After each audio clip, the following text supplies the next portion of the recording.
2023 thus far. It has been months since we've seen these types of numbers. Don't think we're going to get that today as high pressure now starting to break down. We've been in control of this area of high pressure for quite a while, the offshore flow, but we're watching a couple of storm systems that's going to bring us a much colder air mass originating from the Gulf of Alaska. So very cold air with this system. It's not going to bring us a lot of rain or really stormy conditions, but it will bring us a nice chance for some widespread light showers.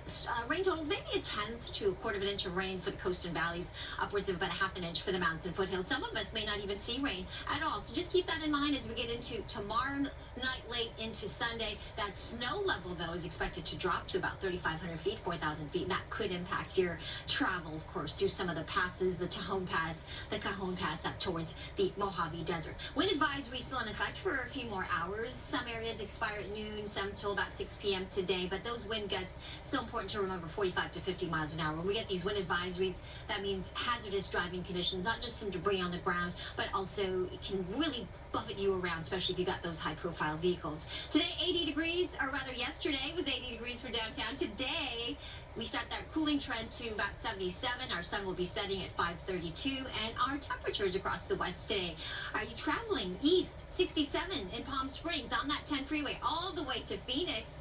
73 degrees. Speaking of Phoenix, of course, we're all thinking about Glendale, Arizona, and wondering what it's like out there right now for all of our friends who are there for the game. Area of low pressure to our north, that's going to bring us some much-needed cooler temperatures if you've been angling for winter-like conditions.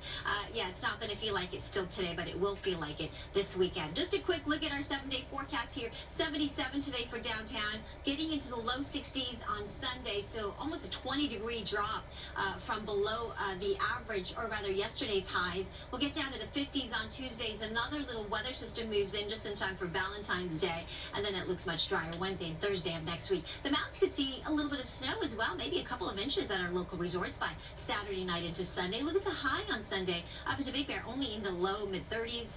There's a live look at Big Bear right now, getting ready for you as you head up there this coming weekend, perhaps to enjoy a little bit of snow. Let's check in on the traffic now. We've got Stu